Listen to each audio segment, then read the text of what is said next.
Hi everyone, welcome to another edition of Áines Tales from the Hearth. In the kitchen of Traherney Cottage by the old original hearth here in the Inglenook fireplace.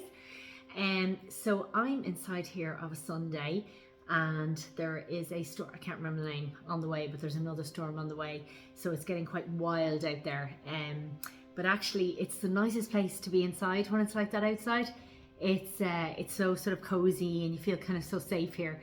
When you can hear the wind, just not loud, because it's with the scrawl and straw and everything and the thick walls, you don't hear as much at all. But it's a lovely feeling, it's a lovely sensation, and it again reminds me of how lucky I am compared to others, particularly what's going on in the world. So this poem that I have for you today, it's a poem this week. I did a blog story last week, so I'm trying to kind of mix it up back and forward.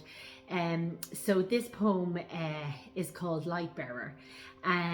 It sounds a little out there, okay? But I suppose the idea of this one was a couple of things that had happened online, stuff that's going on in the world, of course. Very much what's going on with Palestine at the minute, with the genocide in Palestine, but also just with the big changes that are happening. I'm feeling that are happening in the world, that things are they're kind of very strange, all up in the air. There's horrendous things going on. There's war.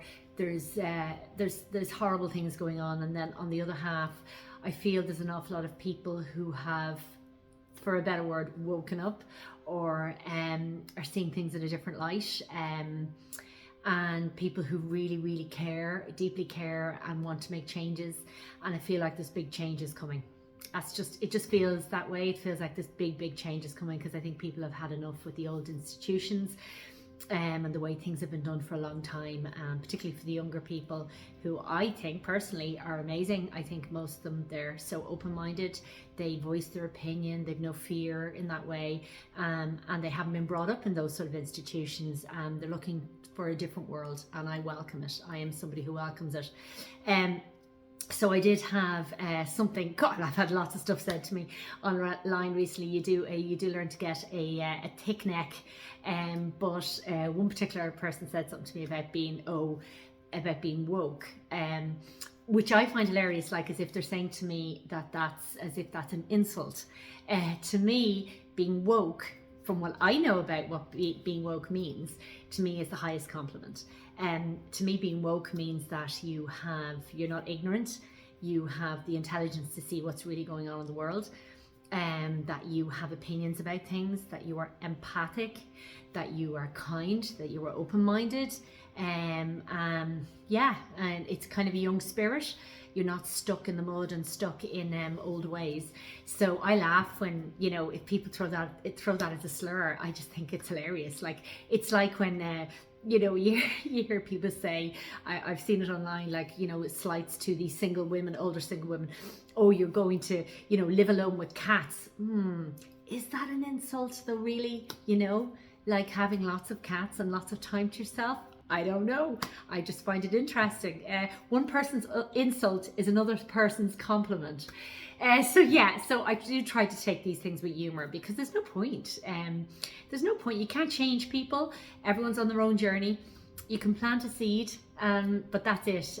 So I'm just learning. We all have to do our own thing. We have to find our own path, find maybe our own type of people, but be open-minded. I think that's the most important thing. So that's kind of where this poem originated. It was through the whole idea of wokeness, and also about, what I see as a lot of people wanting to have a purpose, and knowing that there's more, and knowing that there's something that they want to do, and not knowing why or where or how to begin.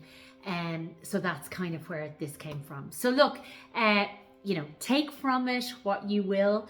If you are somebody that is allergic to rainbows and likes to, carry a gun for a photograph for the front of your Christmas card, and you have an issue with a lot of things, that you don't believe in climate change, and if you're one of those, maybe, do you know what, maybe this is not for you. Maybe just do yourself a favor and scroll on. No offense, I would love you to listen, But if you are that anti-rainbow allergy type person, I'd say best scroll on. So just warning beforehand. Yeah, so look, I hope you enjoy it. Like I said, I hope that you get something from it. That's all. I do this because I love it. I enjoy it. I'm not looking for anything from it. I just love writing. I love creating. I love poetry. I don't claim to be some amazing poet. I didn't go to college and do all these things. I didn't study rhythmic pentameter or whatever. You know, I didn't do any of that. I loved English and I aced my English. It was the one thing that I would do for fun. Read books and, you know, write and write and write. They couldn't give me enough pages to write. So that is my passion and I do it because I love it. And if people enjoy it, then that's just an extra bonus. So anyway, enough of the waffle from me. I am going to turn this off and just get going and read you the poem. So this is called Lightbearer. How do we keep shining when the darkness blocks the light? When everything seems hopeless and your flame's no longer bright? You're watching children dying and crying out in pain. Your eyes are now wide open, you'll never be the same. But deep inside you notice a flickering sense of hope, a brand new soul awakening, a life-saving golden rope. So take my hand and together we shall navigate these muddy waters. Let's join our hearts in unison, sisters, brothers, sons and daughters. It's time we all stood up and said, we've had enough of war. And of bullies and of cowards, we've seen it all before. Of so-called leaders dictating on how our world is run. These little boys with deadly toys speaking only through a gun. For all's not lost to evil's spell when we raise our soul's vibration. The oppressed will stand together strong, a unified love nation. For every single one of us has the ability, as the wearer, to be the sun that melts the ice, a fear-dispelling earth light bearer. For I believe we can achieve a world that's true and just. But we've got to stand up and speak our truth. It starts and ends with us. Thanks guys, thanks for listening. I hope you enjoyed that in some form, shape or form. Yeah, I know, probably a little bit out there for some of you, a little bit deep, or not deep, but you know what I mean, just maybe not my always usual thing. But you have to try different things. I have to go what's in my heart and what feels right at the time, and that's what I do. If it flows, it flows. And these usually do. It's usually in my head a little bit.